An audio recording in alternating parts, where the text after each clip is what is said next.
ఈ యొక్క ప్రోగ్రామ్ మీతో పాటు పార్టిసిపేట్ చేసుకోవడానికి అవకాశం దొరికింది. అంటే లాస్ట్ ఒక 1.5-2 సంవత్సరంలో రాష్ట్ర ప్రభుత్వం తరపు నుంచి మనం ఈ యొక్క మెగా పీటీఎం జరుపుతున్నాము. ఎందుకంటే ఇంతకుముందు ప్రతి స్కూల్లో ఏదో ఒక రోజు చేసేవారిని. అప్పుడు ఏంటంటే ప్రతి స్కూల్లో ఇది జరుగుతున్నాయా లేదా, తల్లిదండ్రులకి దీనికి సంబంధించి అవగాహన ఉందా లేదా అన్నది మనకు మానిటర్ చేయడానికి కూడా ఇబ్బంది ఉండేది. అదేవిధంగా ప్రతి స్కూల్లో కొన్ని స్కూల్లో జరుగుతాయి, కొన్ని స్కూల్లో జరగకపోవచ్చు.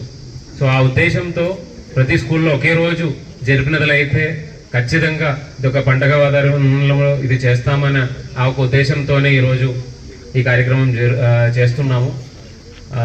నేను వచ్చిన ముందు చాలా వరకు మీ తల్లిదండ్రులకి మీ స్కూల్లో మీరు ఏ విధంగా చదువుతున్నారు, ఏం ఆడుతున్నారు, ఏం పడుతున్నారు, ఏ విధంగా మీ టీచర్లతో మాట్లాడుతున్నారు, ఇవన్నీ కూడా మీ తల్లిదండ్రులతో మాట్లాడటం జరిగి ఉంటాయి. ఈ యొక్క కార్యక్రమం ఉద్దేశం ఏంటంటే మిమ్మల్ని ఏదో మీ తల్లిదండ్రుల ముందు కొద్దిగా భయభ్రాంతం చేయడం కోసం, దానికోసం కాదు ఇది. ఎందుకంటే మీరు సరిగా చదివినప్పుడు కానీ లేదంటే సరిగా స్కూల్లో ఆడినప్పుడు కానీ దానికి చాలా ఇంపార్టెంట్గా ఒక ఎఫర్ట్ మీ తల్లిదండ్రుల తరపు నుంచి కూడా రావాలి. ఎందుకంటే మీ ఇంట్లో మీకు అదేవిధంగా ఒక అవకాశం దొరుకుతుంటే, ఒక పాజిటివ్ ఎన్విరాన్మెంట్ దొరుకుతుంటేనే మీరు స్కూల్కి వచ్చినప్పుడు సరిగా హ్యాపీగా చదవగలుగుతారు.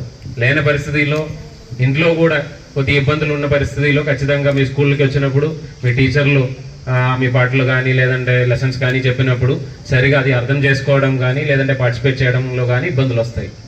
సో నా తల్లిదండ్రులకి అందరికీ కూడా నా విన్నపం ఏంటంటే దయచేసి మీ పిల్లలు స్కూల్లో ఏ విధంగా ఇన్వాల్వ్ అవుతున్నారని దయచేసి మీరు వీలైతే ప్రతిరోజు ఒకసారి ఒక 5-10 నిమిషాలైనా వాళ్ళతో మాట్లాడాలి. అంటే వాళ్ళని తిట్టడం అనే కాదు, అంటే నాకు కూడా 2 పిల్లలు ఉన్నారు, వాళ్ళకి చాలా చిన్న వయసులో ఉన్నారు, ఓన్లీ 4 years and 2 years. కానీ అంటే ప్రతి ఒక్క స్టూడెంట్ వాళ్ళు స్కూల్లో ఏ విధంగా ఆ ఒక 8-9 hours స్పెండ్ చేస్తున్నారు దానికి సంబంధించి మీతో ఖచ్చితంగా మాట్లాడాలి. మీరు కూడా వాళ్ళు చదివిన దీని గురించి కానీ లేదంటే అక్కడ స్కూల్లోని స్పోర్ట్స్ యాక్టివిటీ గురించి కానీ మీరు కూడా ఖచ్చితంగా కొద్దిగా ఇంట్రెస్ట్ తీసుకొని ఇన్వాల్వ్ అవ్వాలని కోరుతున్నానండి. లాస్ట్ ఒక అకాడమిక్ సీజను పాస్ పర్సంటేజ్ పెంచుకోగలిగాము. లాస్ట్ ఇయర్ మనం చూసుకుంటే అనంతపురం జిల్లాలో ముందు ఇయర్లో 74 అంటే ఆల్మోస్ట్ ఒక 8-9% మనం పెంచుకోగలిగాము. కానీ అయినా కూడా ఇప్పుడు కూడా 100%కి రాలేదు. అంటే మనం రాసిన ప్రతి ఒక్కరు కూడా 10th క్లాస్లో మనం పాస్ చేయడానికి ఇప్పుడు కూడా అవకాశం దొరకలేదు. అంటే 2 సార్లు మనం ఎగ్జామ్ రాసిన తర్వాత కూడా కొంతమంది మిగిలిపోయినాయి. సో రాబోయిన సంవత్సరంలో ఖచ్చితంగా మన ప్రతి ఒక్కరు కూడా 10th క్లాస్లో రాసిన వాళ్ళు ప్రతి ఒక్కరు కూడా 100% పాస్ చేసుకోవాలనే ఉద్దేశంతో ప్రయత్నం చేస్తున్నాము. అదే కాకుండా చిన్న క్లాసులో అంటే మీకు అది పెద్దగా ఉపయోగం రాకపోవచ్చు, కానీ చిన్న క్లాస్లో 1st, 2nd, 3rd, 4th ఇవన్నీ కూడా మనము గ్యారంటీడ్ FLN అంటే ఖచ్చితంగా న్యూమర్సీ అండ్ లిటరసీ అంటే తెలుగు కానీ ఇంగ్లీష్ కానీ చదవడం రాయడం, అదే కాకుండా మ్యాథ్స్ బేసిక్ 1, 2, 3, 4 అవన్నీ కూడా చదవడం రాయడం అందరికీ అందుబాటులో ఉండాలి అనే ఉద్దేశంతో FLN అని చెప్పి ఒక కార్యక్రమం చేయడం జరిగింది. అదే కాకుండా 10వ తరగతి పిల్లలకి ఎగ్జామ్స్ మీద భయం తగ్గడానికి స్లిప్ టెస్ట్లు అని చెప్పి మీ సీనియర్ బ్యాచ్ అంటే ఇప్పుడు లాస్ట్ ఇయర్ 9వ తరగతిలో ఉన్న వాళ్ళు మీరు చూసి ఉంటారు. మీ 10వ తరగతిలో ఉన్న వాళ్ళందరూ కూడా కనీసం ఒక 90 రోజులు ప్రతిరోజు ఏదో ఒక ఎగ్జామ్ రాయడం జరిగింది. సో ఇలాంటి కొన్ని కార్యక్రమాలు గవర్నమెంట్ తరఫు నుంచి చేస్తున్నాము. నా రిక్వెస్ట్ ఏంటంటే తల్లిదండ్రులకి అందరికీ కూడా ఈ యొక్క గవర్నమెంట్తో పాటు మీరు కూడా మనం కలిసి చేసినట్లయితే ఖచ్చితంగా ఈ సంవత్సరంలో వీలైన వరకు 100% సాధించడానికి 10th క్లాస్లో అవకాశం ఉంది.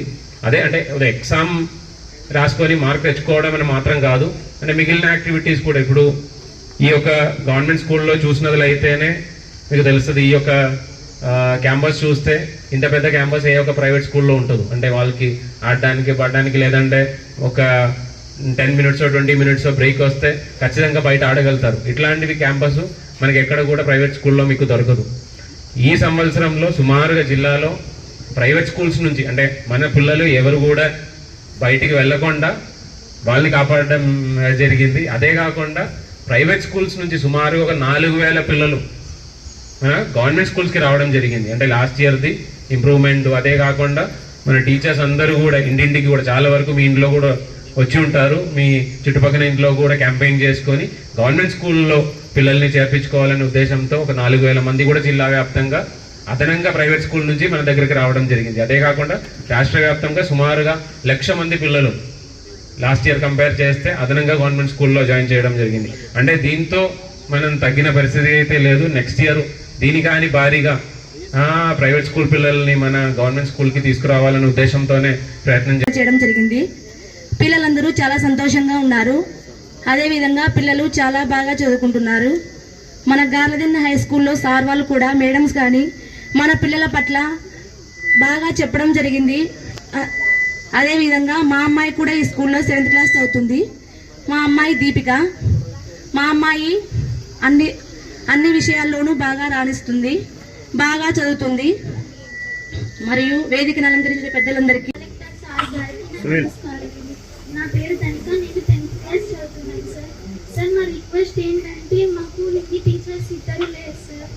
మాకు ఒక టీచర్ నన్ను మీరు అలాట్ చేస్తే మేము కూడా 500 పైన తెచ్చుకుంటాము.